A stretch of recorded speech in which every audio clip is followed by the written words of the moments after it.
Let's blow this place and go home.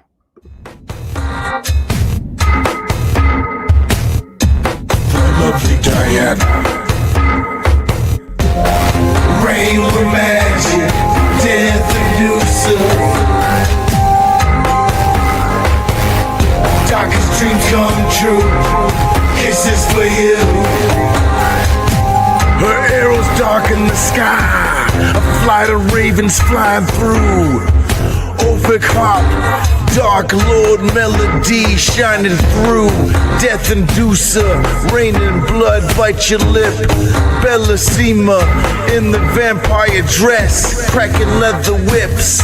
Rain with your magic. Hail Satan, spells of Lucifer. Hail Satan, Catherine of the wheel. Hail Satan, the lake of fire is clear. Sing the muse. Rain with magic, death elusive.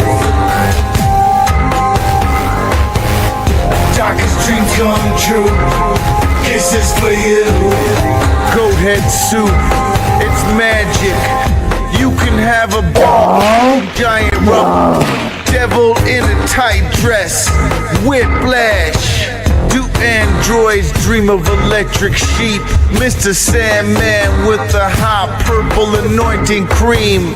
It knocks him out. The drugs weigh a ton. Snow blonde, do your makeup. Girl, be my private dancer. Hecate says I'm her main squeeze. Lucifer, the light bearer. Myrtle of Venus.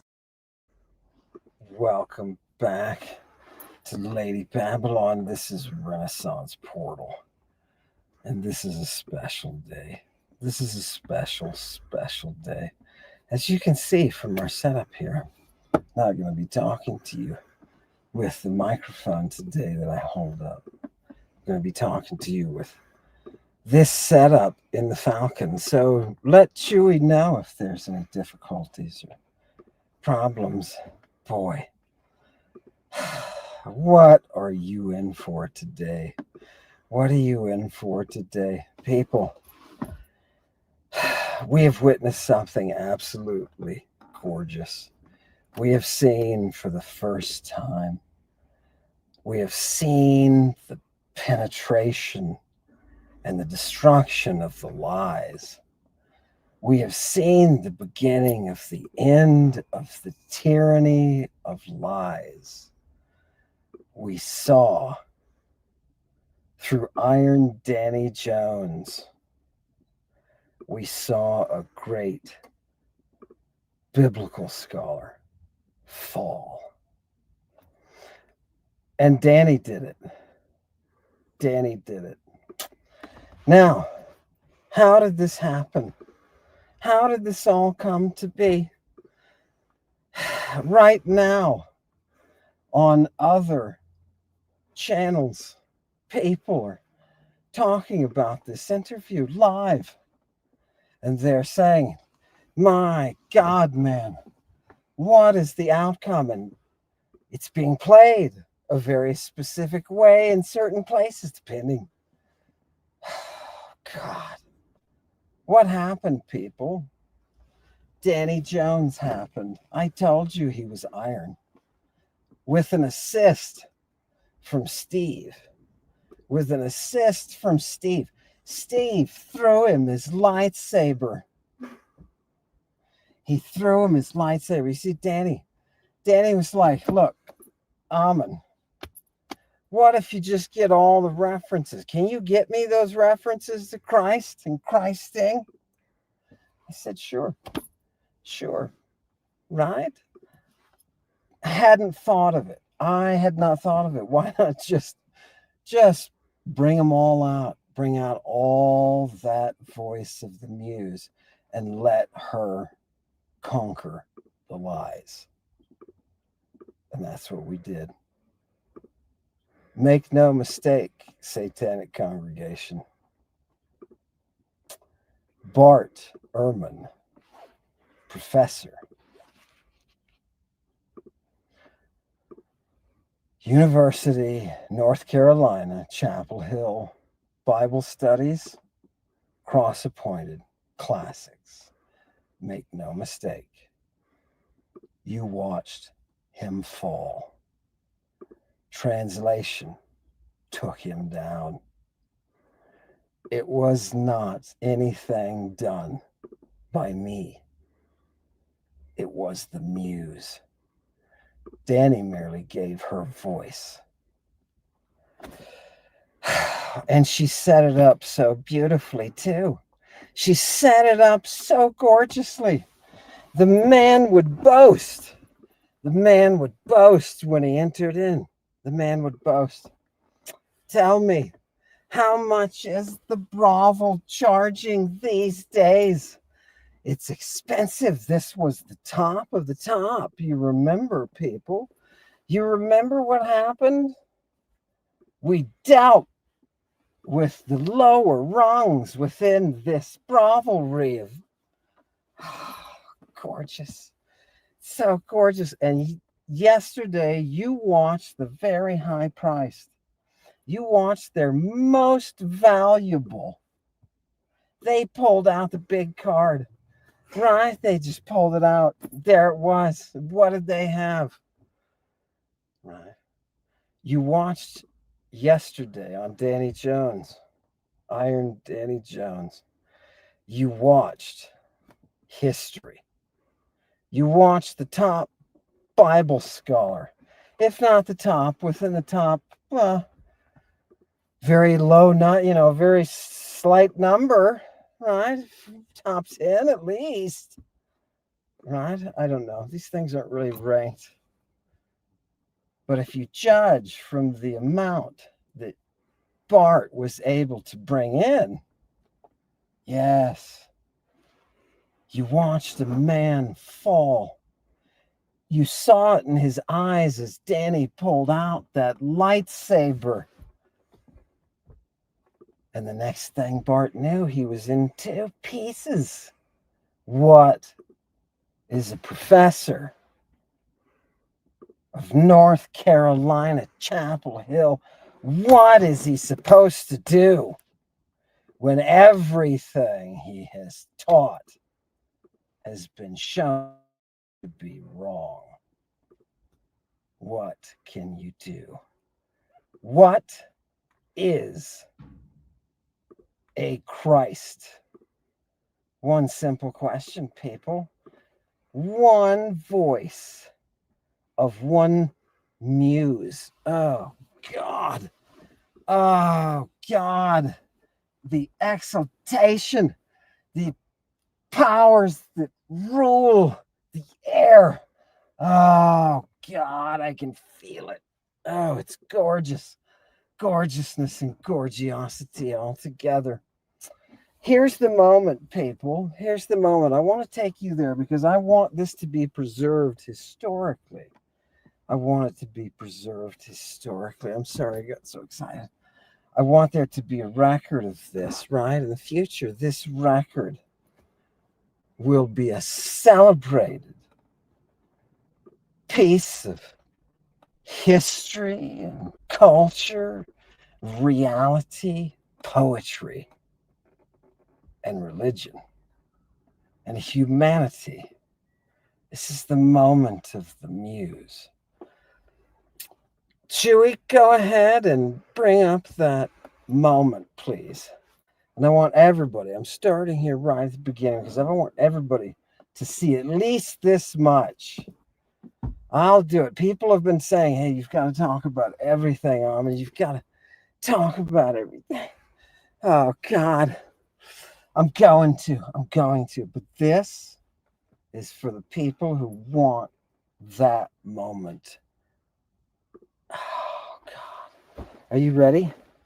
Right. And this is what they run from. This is what all Bible scholars run from. Remember, as I'm about to play this, I want you to understand that Danny Jones tried to contact the head of Dallas Theological's Greek program, right? Just to be able to sit down and say, what's a Christ?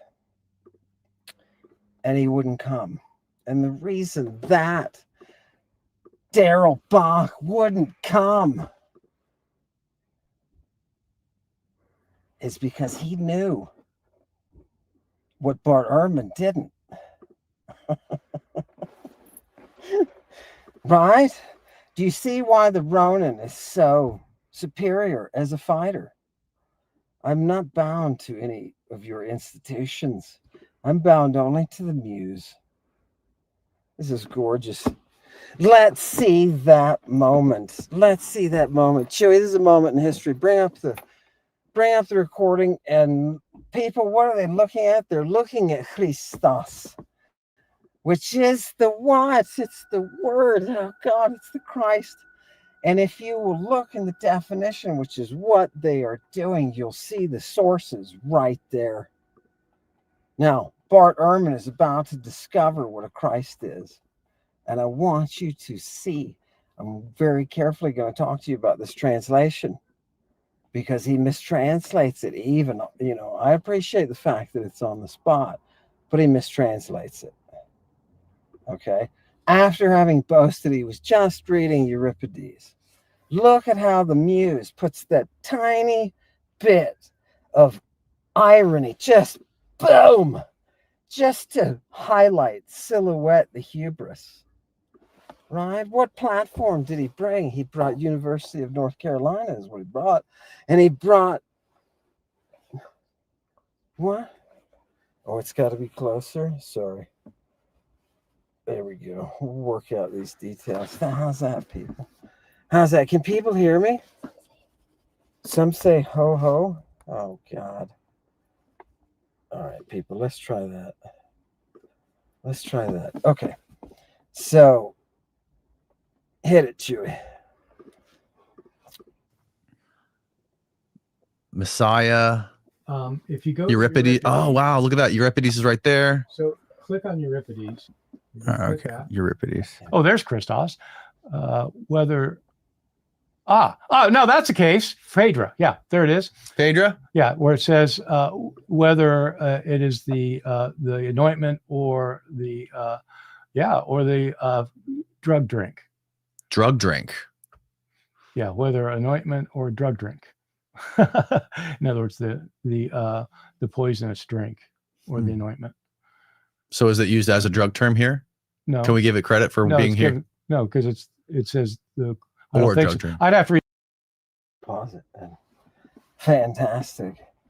Did you hear Danny drive it home? He gave one more swipe with the lightsaber, right?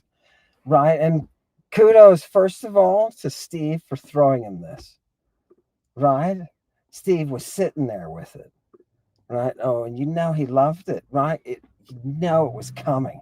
It was like Jabba the Hutt, man. What happened there? That's just it.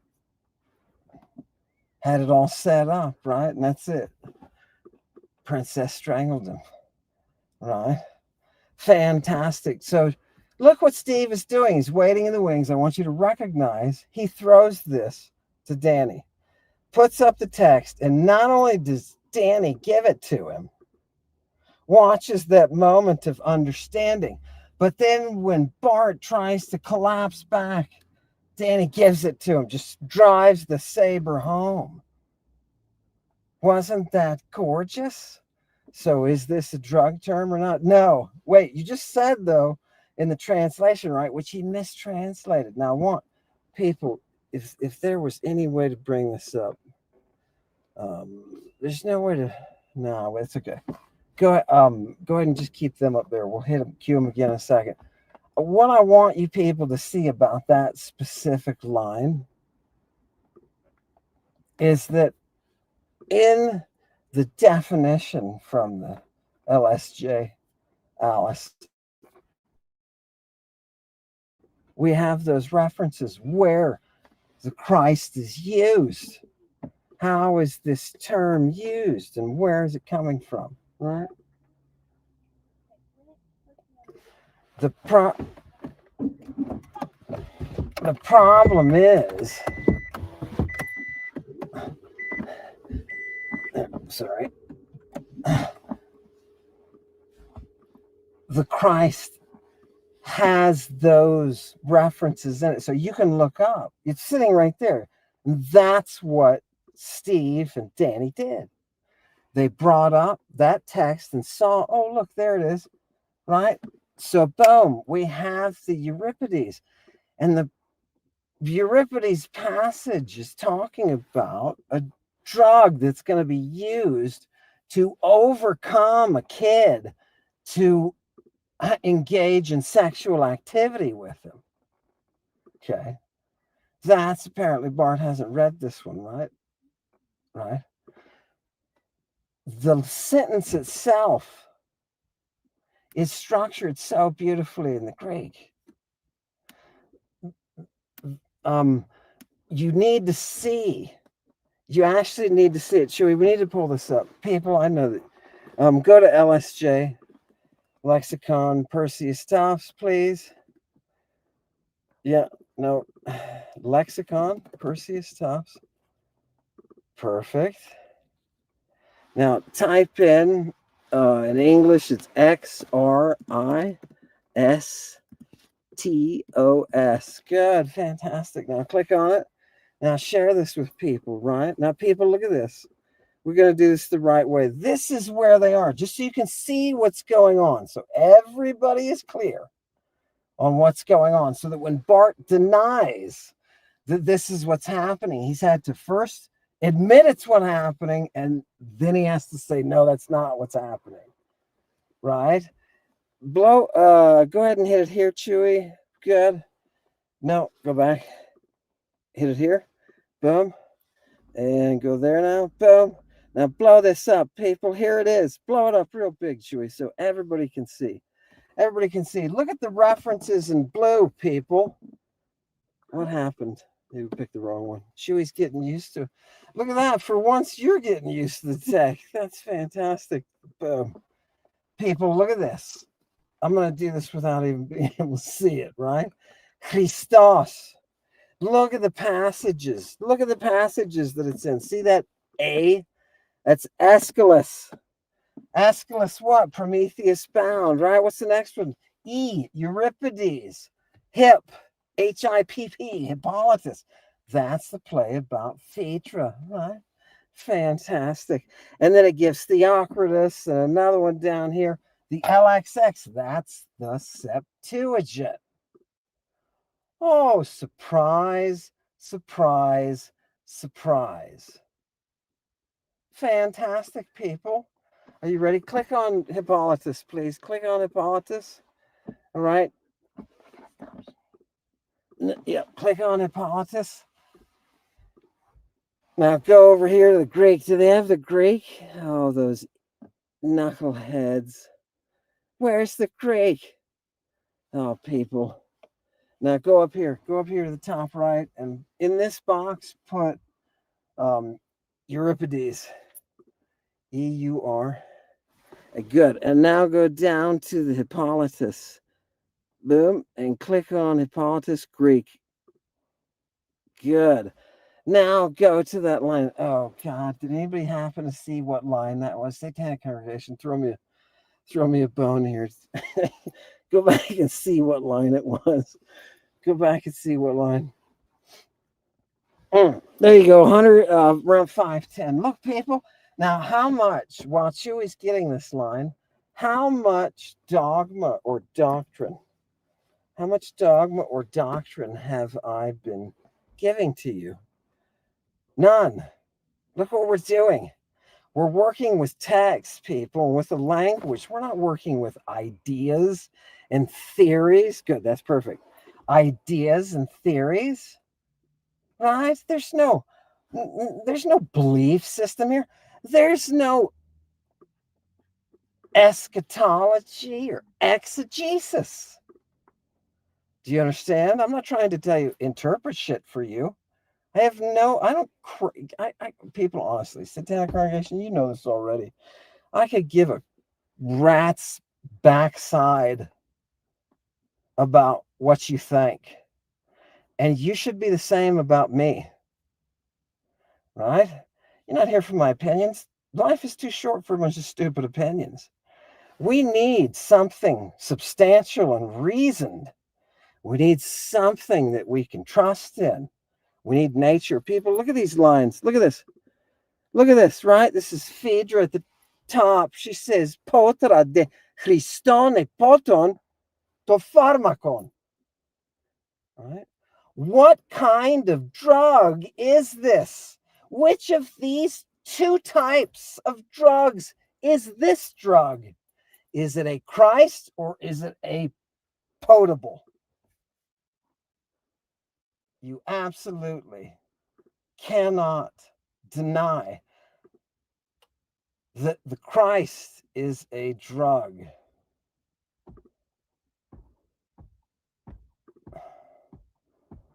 This is why the head of Dallas Theological's Greek program would not come. All right. People are used to this, right? My apologies, but it's what happens when you live in a dead zone, you know what I mean? So at this moment, Danny is realizing the sharpness of this sword and how deep it can cut. People, I want you to remember, I am not even there. I am not even there. Right? Now, that line, if it's at all possible, Chewy, to bring that back, I want you to keep looking at this line, because this line was mistranslated by faculty of classics at North Carolina, Chapel Hill. If this is the best you've got, classics, I'm ashamed, because I know every one of you who's actually classically trained, I know that you can read this. People, look at the line. People, look at the line. Right? Potera, that's which of the two? And what you need to see is that there is a contrast here. First of all, that second word, so to speak, de, is telling you the relationship of this sentence to what has come before it. Right? Watch this architecture. The first and the last word go together. Yeah. Now, what typically you learn in ancient Greek is to not put the sentence together until you've gotten through the whole thing. You realize that's what happens, right? And sometimes it's better to begin at the ending. Don't worry, it's the superiority of ancient Greek, right? Look at this one line, how sophisticated this is, right? So that first word and last word are going together. The drug and the interrogative of which of the two of these things, right? Which of the two is this pharmakon? Right. And potra is great because you can have that thing in the plural or the singular. It's performing the same function in the accusative, right? So in the neuter, excuse me. So it's a gorgiosity. Now look in the middle. You have the Christon, right? You got the Christon and the poton with an E between them. What you're contrasting in this sentence is those two things, right? Right? So the language is telling you, hey, we're trying to make a contrast here between two things, right? And it's connected to what's preceded it as an explanation following. And what we're going to have is then, boom, which one is it? What kind of drug is it? Is it a Christ or is it a potable? This line is defining a Christ as a drug. Now, Danny knows it. He knows that's what it's doing, right? He knows the capacity of his weapon, and he just picked it up and used it. Iron Danny Jones. Iron. Okay. Hopefully we're back. You have to look Euripides in the face and you have to say, no. No. Well, the problem is not just Euripides. Danny has a whole bunch of weapons sitting right there. He's got them in Sophocles. He's got them in Aeschylus. He's got them in documents perfectly contemporary with Jesus. Ha Christos. Did you know that? Check out Dioscorides, right? How many of these do we have? Well, thanks to Iron Danny Jones, who first told me. He was like, hey, assemble all the sources. I was like, dude, I've been doing this a long time. I should have thought of that, Danny. You know what I mean? Here's the cool thing about it. You don't just pull up Christ. You pull up all the compounds, the Antichrist, the Epichrist, the in Christ. Look, there's so many of them, right? By the time you assemble all the Christs, you have a beautiful picture in the first century of exactly what a Christ is. And it is not a Messias. It is a pharmacon. Now, people, satanic congregation, it's time for you. It's time for you to contribute. I've never taken a dime from you, right? Isn't it funny that at the beginning of this, Bart assumed that this was for book sales or something? Nope. Right? Right? And then he assumed if it wasn't, because then he said it wasn't, he assumed it was for views. Nope, because I don't get paid for these views. I am not monetized. I do not have to be. Do you understand? I must maintain my integrity. What you are watching is the brothel of myth vision dancing with the devil. And it turns out the most expensive of their ladies of the evening was incapable of even knowing what a Christ is.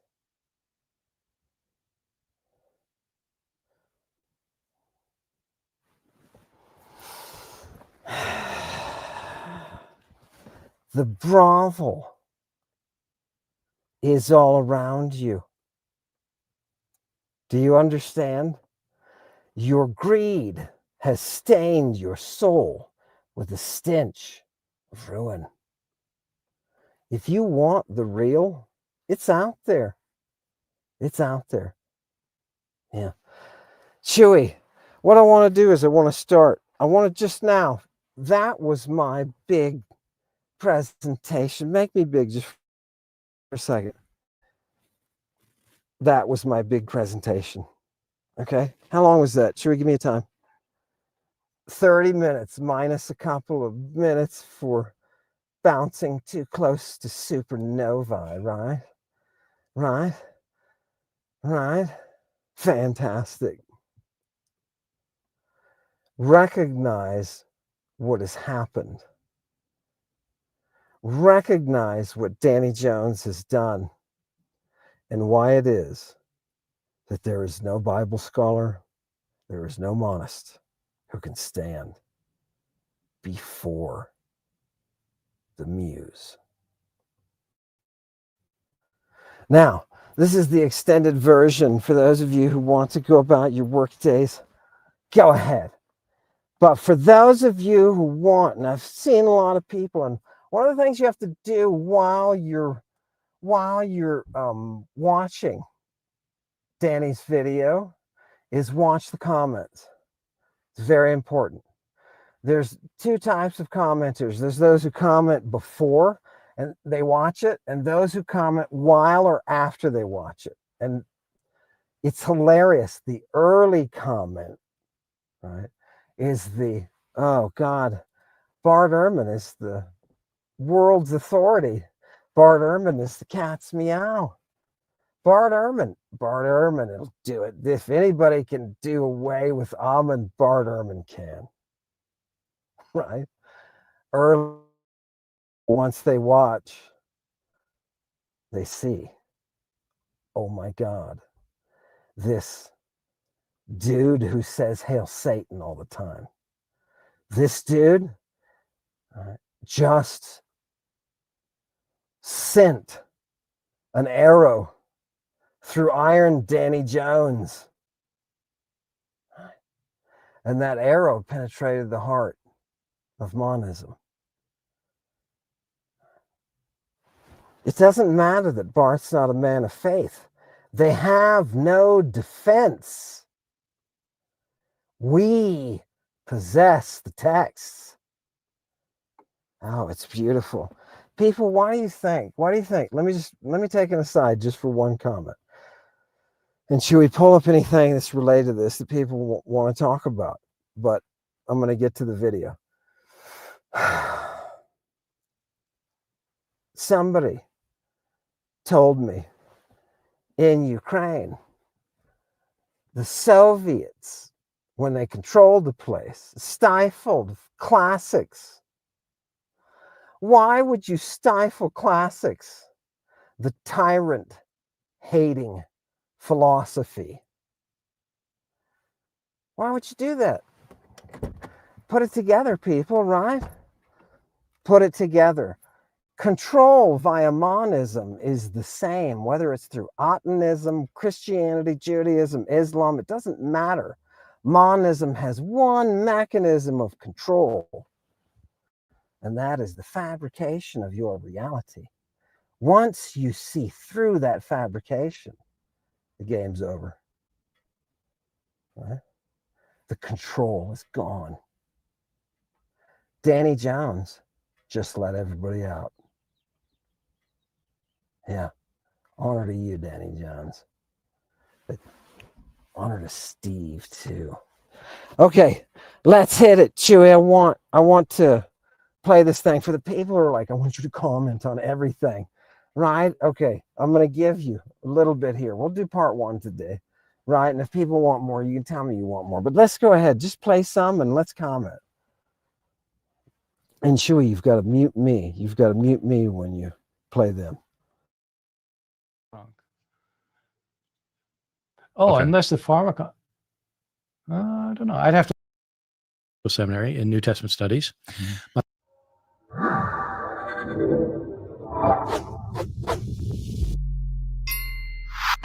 What's up, Dr. Ehrman? Thanks for coming, man. Okay, thanks for having me. Pleasure to meet you. Nice meeting you. What's your background? My background. How long do you have? At least 3 hours. Yeah. Okay.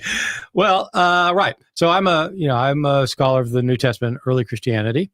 I have a PhD from Princeton Theological Seminary in New Testament studies. Mm-hmm. My background, I got into biblical studies because I was a Christian as a teenager, a born-again evangelical Christian, and I went off to a fundamentalist Bible college after high school, and then went off to an evangelical liberal arts college, and I got really interested in studying Greek. The ancient language, Greek is an ancient language, and decided to do graduate work analyzing Greek manuscripts of the New Testament.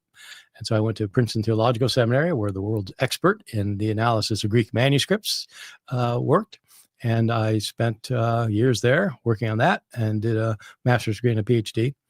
Ended up teaching at Rutgers University for a few years, and I've been at North Carolina Chapel Hill now since 1988. Oh, wow. Teaching. Now, let it keep me small. No, go ahead and keep me small. That's fine. Let it be known that Bart Ehrman's background and Amon Hillman's background are very similar. Because I, too, came out of the Baptist church, working in missions, teaching Sunday school, wanting to learn Greek for one reason, to read the Bible, of course. All right? In that way, Bart and I are exactly the same. Right? The difference is Bart's path was guided through theology at seminary, where his degrees are from. My path was guided through classics straight up. Right? UC Berkeley, University of Arizona, University of Wisconsin-Madison. Okay? All right. You see the divergence. All right. Fantastic. Go. Both undergraduate students and PhD students in early Christianity, New Testament, those kinds of things. And you mentioned that when you were younger, you had a belief and you were a practicing Christian. That's right. And what happened to you? What was your evolution through your belief in Christianity? Well, when I was raised in the church, I was raised in the Episcopal Church. But then when I was a teenager, late teenager, mid-teenager, I had a born-again experience and became a very conservative evangelical. And a lot of my faith at that point was built on the idea that the Bible has no mistakes in it, completely inerrant. That was the view taught at the Moody Bible Institute I went to, and also at Wheaton College, where I did finished my undergraduate degree. That view started shifting when I went into graduate school. Yeah, exactly. Ditto. Right? Ditto, except Baptist evangelical, right? As I started, I learned Hebrew. And so I was reading the New Testament in Greek and the Old Testament in Hebrew. And I learned French and German so I could read what modern scholars are saying in these countries, and learned other ancient languages. And the more I studied, the more I realized, in fact, the Bible does have mistakes in it. There are contradictions, there are discrepancies, there are geographical errors, there are problems with the Bible. For a number of years, I became a more of a kind of mainline Protestant type, who had a fairly liberal view of the Bible, a pretty liberal view of social issues and politics and things, but I've still identified with the church. I ended up leaving Christianity maybe about 30 years ago or so, and it wasn't directly related to my scholarship. It was trying to wrestle with the problem of why there's suffering in the world, why there's so much pain and misery if there's a God who's in control. And so I'd spent, Okay, right? Fantastic. So I want you to notice the things that he's talking about, like with the French and the German, right? Classicists have to do the same thing, because you have to be able to digest articles and classics that are in French and German. Why? Because, it's different times. The Germans were dominating in the early 1900s. Classical philology was all German dominated. So there's a lot of good German articles. Right? Oh God, the ANRW and everything. Oh God, these lengthy German publications that just make you, it very complete. Right? When you're done with that exam, they went somewhere. You know what I mean? So all of this he's describing is an academic pathway. But again, I want you to notice he is within theology, within seminary, Princeton Theological Seminary. Right? Princeton. Remember what happened to Princeton's classics department? Right? They shot themselves in the foot. They didn't want to teach Greek anymore because it was too hard. So they're just going to let their students read everything in English. You know what those numbnuts will be worth? 0. Right? Go ahead. I actually taught on it. I've written a book on it. I read a lot of philosophers and theologians and biblical scholars and what regular old people say about why they're suffering. And I just got to a point where I didn't believe it anymore, that there's actually some kind of divine being who's in charge of the world. What is in your view, the difference between biblical scholars and classical scholars? They're very closely related, and it depends which kind of biblical scholar you're talking to. Mm-hmm. Most biblical scholars work in a theological context, in divinity schools, in seminaries, and they would be more closely related to theologians than they'd be related to classicists. My training was mainly in that kind of world, the theological world, because my even my master's degree and my PhD were at Princeton Theological Seminary, which trains Presbyterian ministers, but they were also very interested in serious scholarship. And so it kind of was more kind of crossing the lines. My main professor, Bruce Metzger, was actually, his graduate degrees were in classics. And so I had a bit of that. But once I started teaching, I really shifted more kind of away from anything having to do theology and interpreting the Bible for the church kind of thing, and far more into kind of the classics. And so I have a secondary appointment at UNC Chapel Hill in the classics. So there's one thing. It's one thing to be a Marine. It's another thing to know a Marine. Do you understand? This is training. And what you saw in Danny Jones was the benefit of my training. Do you understand that? I was able to hand that weapon to him, and Danny was able to use it, and beautifully, iron beautifully. By the way, Satanic Congregation, let Danny know how sexy he is, please. Give me the next. Go ahead. Department. And those are the people I really resonate with, are the classicists. And in your opinion, which one of the ancient languages is the best ancient language? The best? Yeah. For what? For anything. Brownie recipes? Well, yeah.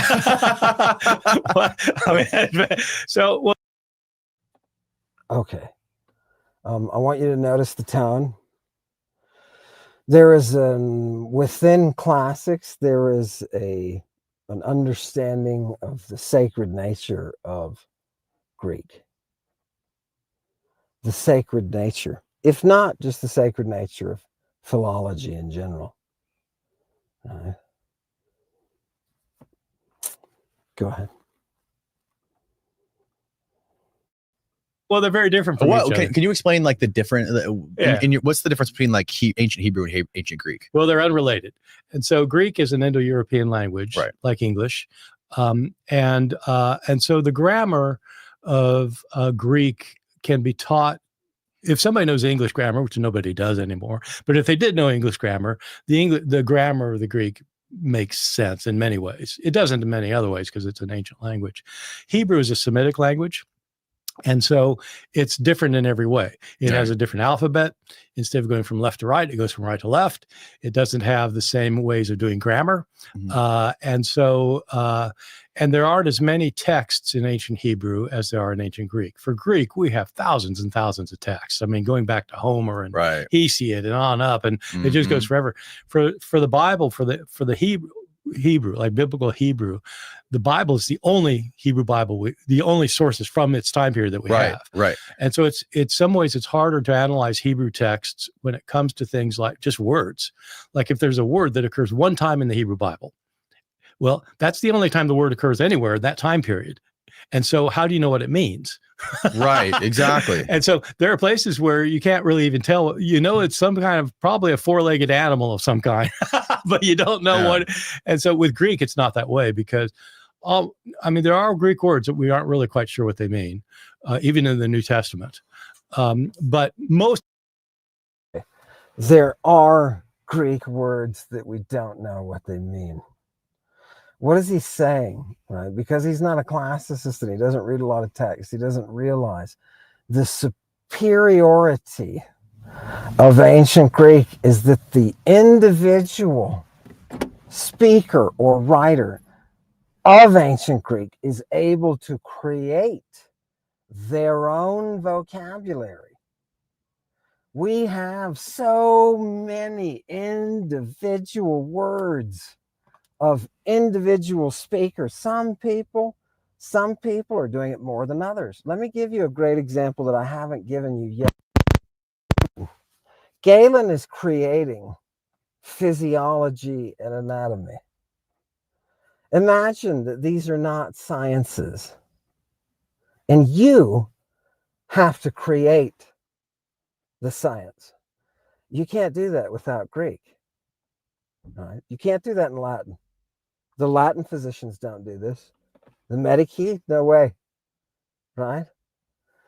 Galen is estimated to be 10%. I heard somebody estimated at 10% of all Greek literature is Galen. Okay. If you've read half of Galen, you've read 5% of ancient Greek literature.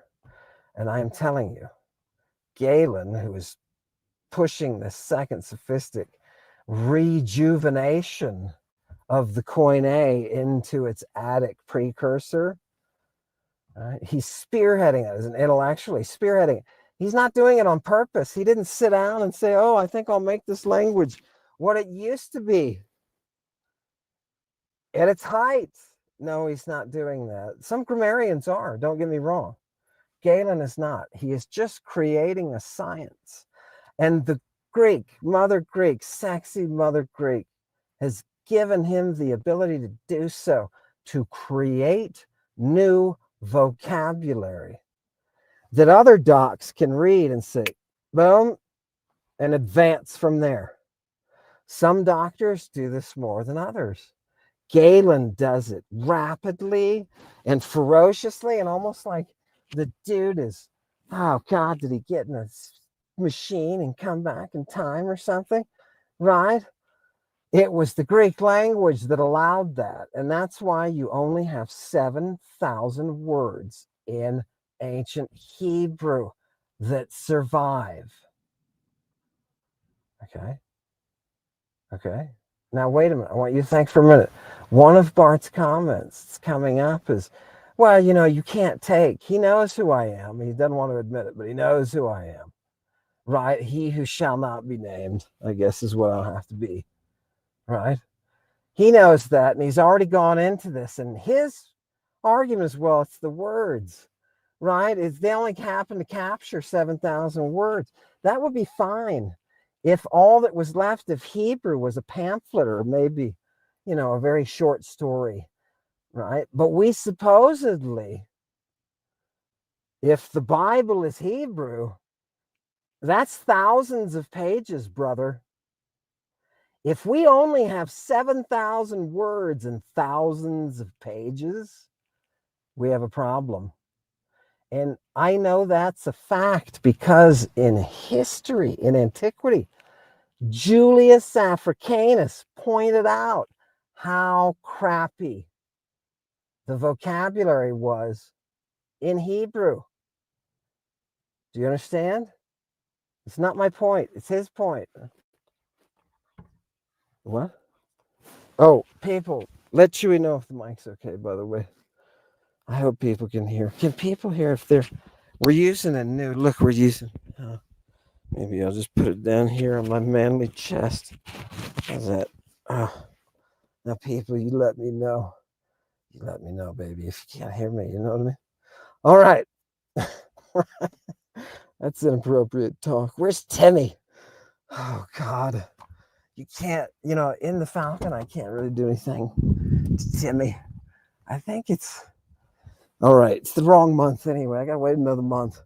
All right. Give it to me. Where's the... Keep going. Let's keep going.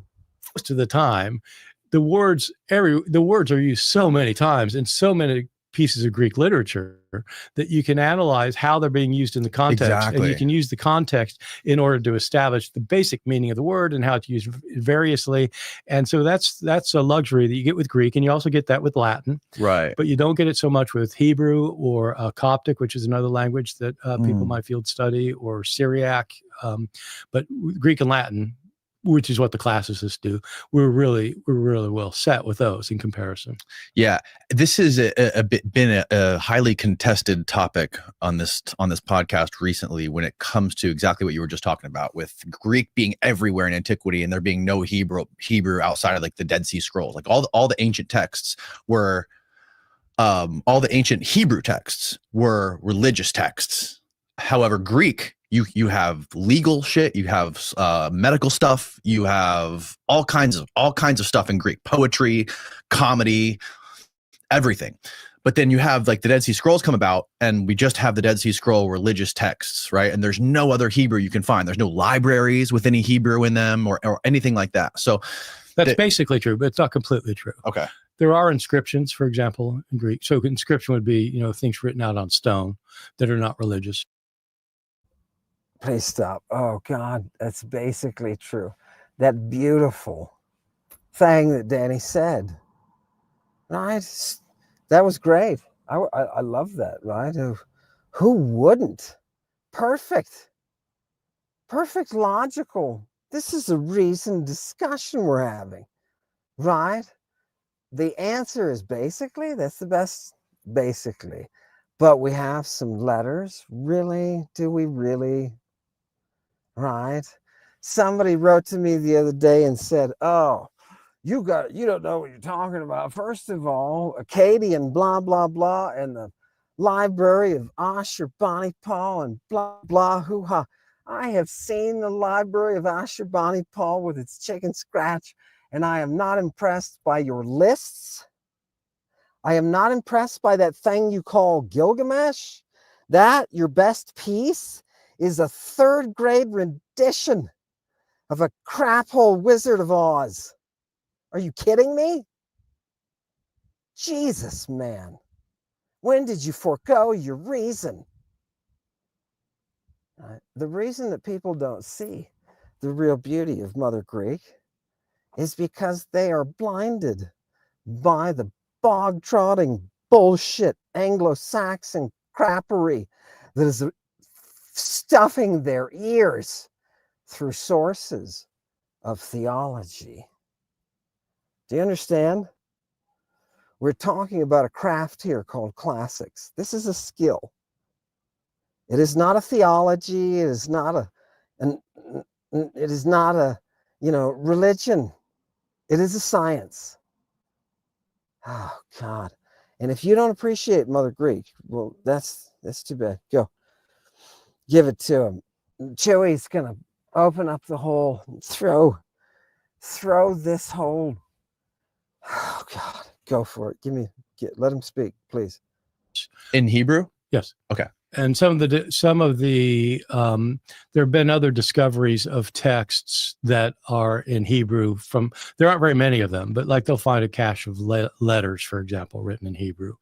And so there are some things, but not for the Hebrew Bible period itself. The Dead Sea Scrolls are much later than the Hebrew Bible period dates basically from, it's debated when the first texts were written, 10th century, maybe BCE, up to maybe the 2nd century BCE. But the Dead Sea Scrolls are more around the time of Jesus. And so it's a different period. Okay, one would think, let me just make it clear so you don't get back-alleyed here. One would think that he just said, we have Hebrew texts from the 10th century. We don't. They just look. These morons just look at the Bible and they say, oh, Isaiah's got to be way back. So this has to come from them. We have no text from them. There is no history. There is no literature. There is nothing in Hebrew anytime, anywhere. And the Greek that is around it doesn't reflect it at all. There's nothing there. It doesn't exist. We have text from the 10th century. No, you don't. You have a Hellenistic Septuagint that was later copied into Hebrew, a very primitive, destroyed language that hadn't been spoken for centuries, hadn't been spoken for centuries, just like Umbrian. This shady dude is walking by. Is this shady or is it shady? I don't know. Is it loud enough, people? I'm just trying to get you to say, is it loud enough? Oh, God. Let's see what happens. That was sus right there. Go ahead. Let him talk. Right.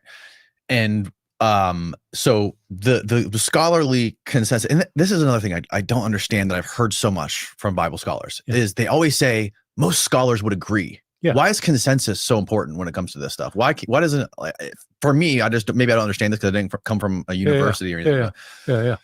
Well, it's not important as evidence. So that's the first thing to say. And no really good scholar ever uses it as evidence. In other words, the fact that everybody says so doesn't make it so.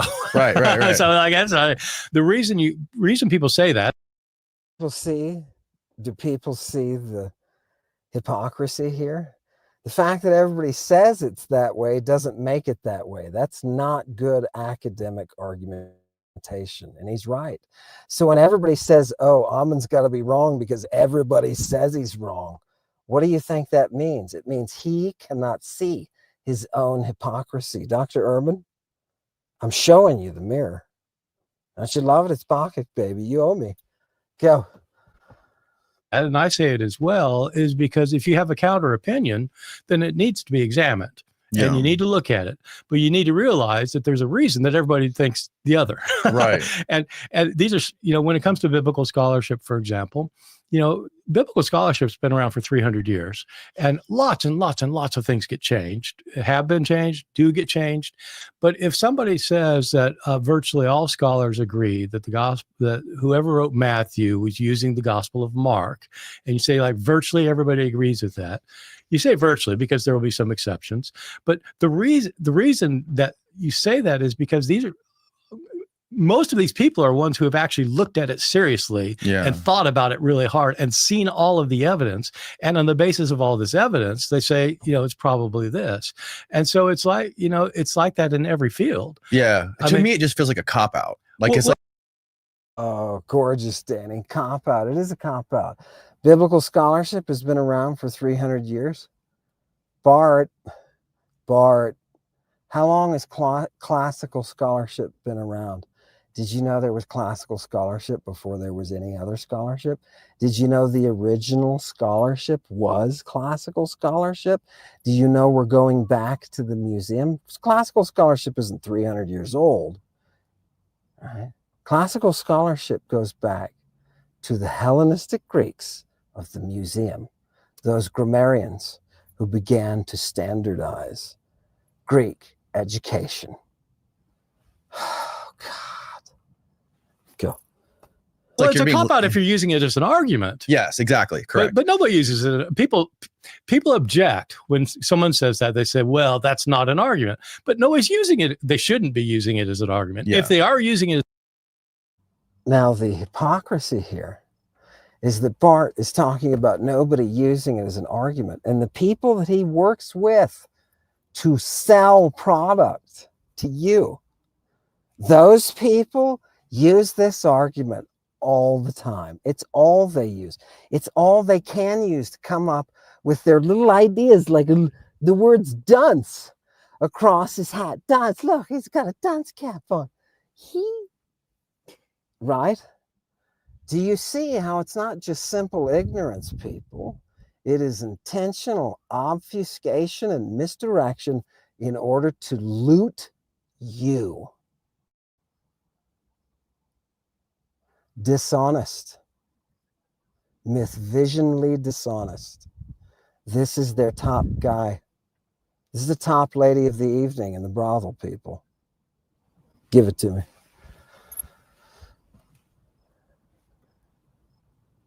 Is an argument. That's stupid. Yes. I mean, so the fact that everybody agrees the world is round doesn't mean it's round. Exactly. But if you don't think it's round, you really have a burden of proof. Yes.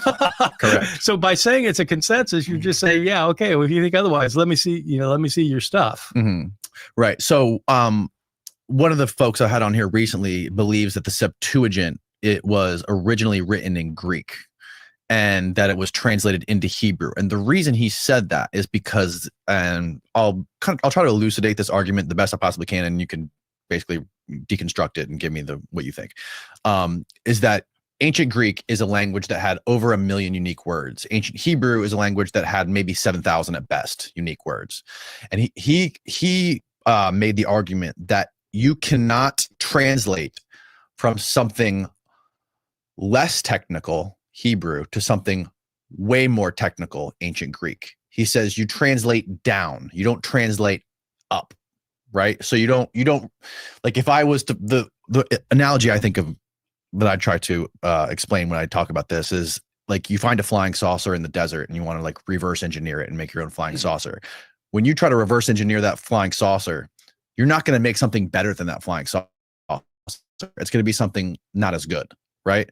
So that was his main argument with the translation of the Septuagint, meaning like that's why he thought it was an original Greek, and then it was translated into Hebrew after. But the argument of this is that the Greek that we read in the New Testament or the Old Testament is like Koine Greek. It's like a very unsophisticated Greek compared to like Homer and some of the ancient stuff. Yeah, well, it's not a very good argument. I don't know who this is, but I mean, it's a very bad argument. You frequently have translations go both ways, translated up, translated down. It's just an empirical fact. English is a much more complicated language than many works that are translated into English, and the Bible gets translated into many languages that are much more simple than Greek. So it goes both ways, and it always goes both ways. Moreover, how does he know there are 7,000 unique words in Hebrew? He's basing that on the fact that we've got these texts that have 7,000 unique words. Okay. These are the only texts we have. People spoke Hebrew. We have no idea what their vocabulary was. for him to say that it had to be only these 7,000 words is a little bit crazy. That's like saying if you get a copy of Time magazine or something, or what may, it's not even printed anymore, but you get Time magazine and you say, this is the extent of the English vocabulary. Like in 3,000 years, somebody finds Right. somebody finds a Time Sure. magazine and they categorize all the words, say, okay, those are the only words in English. And so it could not have been translated into a language that has more words because it doesn't work that way. You know how many words? Sure, but just going off evidence, right? We have What evidence. is evidence? Sorry. All right, fantastic. Now, let me tell you what's actually going on. Julius Africanus is sitting around with Origen, and they're talking about what these texts are doing, right? And how that they're getting the Hebrew. And Africanus is like, man, they don't even have basic words in Hebrew, right? How are they dialoguing? How are the Jewish sources and the Greek sources dialoguing in Greek? They don't dialogue in Hebrew because they don't have enough words. Who said that? For this bad argument I've got? Who said that there are 7,000 words in ancient Hebrew? You know who said that? The head of their Hebrew language program. I forget if he's at Tel Aviv or Hebrew University, but he gave an interview to CNN and he said, ancient Hebrew's only got about 7,000 words. It's only got about a 7,000 word capacity, right? Just like Umbrian or Oscan. It's no different, people. It's not special, right? Languages are like this and they get swallowed up. Have you read any Oscan lately? Well, why not? It was this nice language. No, it wasn't. It was a primitive language that had shit for vocab, right? Now you're dealing with this Greek language that can fabricate words, can create, it's plastic. It allows its user to create vocabulary. Do you understand? Okay, that's the difference with the Greek. And what he's telling you, oh, they spoke Hebrew. And why don't they have libraries? And why don't we have any of this Hebrew that you're talking about? Right? We do have thousands of pages of 7,000 words. And Julius Africanus said, dude, they don't know basic stuff, right? He said, I asked them, what's the word for this plant? You know, this tree, oak, what is it? They don't have it. They don't have basic words like that. Because the rabbis that were handling this at the time, the religious experts, right? They've been speaking Greek for years. They don't speak Hebrew. They've been speaking Greek. Hebrew reached its capacity, was blindsided. Right? Just like Oscan and Umbrian. Ask any classicist, why don't we have any more Umbrian? Right? And one classicist, one place would be like, we got a little bit. Yeah. The history of the earth, people, is the history of language. Welcome to the party, Bart. Give me the next one. What's his evidence?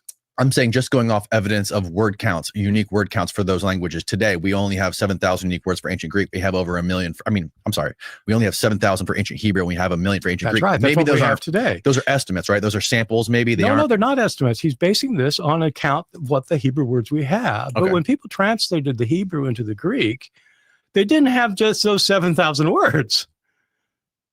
This was 2,000. Do you realize he's contradicting now our sources? We have a sources working the opposite direction of the picture that he's trying to paint you. Right? Right? They weren't walking around with Hebrew text. They were trying to come up with them by translating the Greek. This is all very, very simple. Dick and Jane went up the hill to fetch a pail of water. Right? Okay. Now, if I translate that into another language, I better have, I'll have Dick and Jane will look foreign because they're names, right? But the verb ran and the hill, you know, if I put escarpment, or if I put the place of the cosmic focus of the hill god into that hill, you would think, what the hell are you doing? Is your translator on drugs? Just use hill. You do not move in translation from a simple, this is shady ass bullshit. Okay, if this guy does this again, I'm leaving. Okay, shady ass bullshit.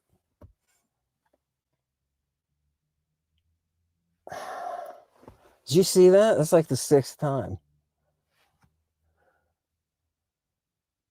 Yeah. Anywho, you know, it comes with the territory. Love it. Here we go. Are you ready? Give me a couple more minutes. I think.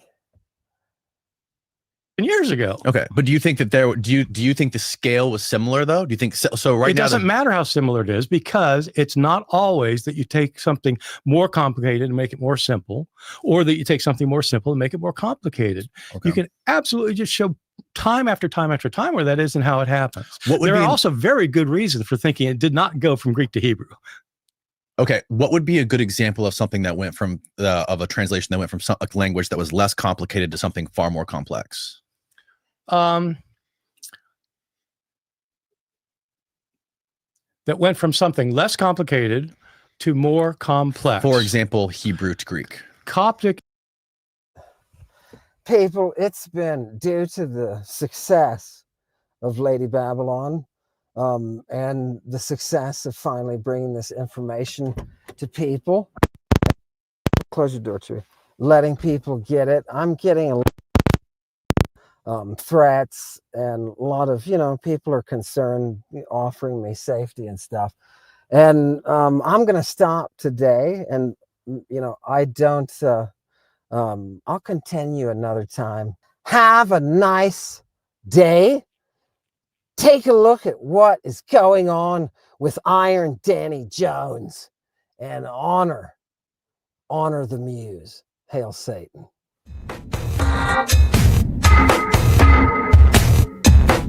Lovely Diana, reign with magic, death seducer.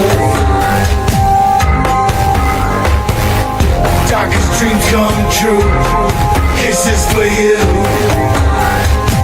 Her arrows darken the sky, a flight of ravens flying through. Ophir harp, dark lord melody shining through. Death inducer, raining blood, bite your lip. Bellissima in the vampire dress, cracking leather whips. Reign with your magic. Hail Satan, spells of Lucifer. Hail Satan, Catherine of the wheel. Hail Satan, the lake of fire is clear. Sing the muse. Reign with magic, death seducer. Darkest dreams come true, kisses for you. Goat head soup, it's magic. You can have a giant rump. Devil in a tight dress, whiplash. Do androids dream of electric sheep? Mr. Sandman with the hot purple anointing cream. It knocks him out. The drugs weigh a ton. Snow blonde, do your makeup. Girl, be my private dancer. Hecate says I'm her main squeeze. Lucifer, the light bearer. Myrtle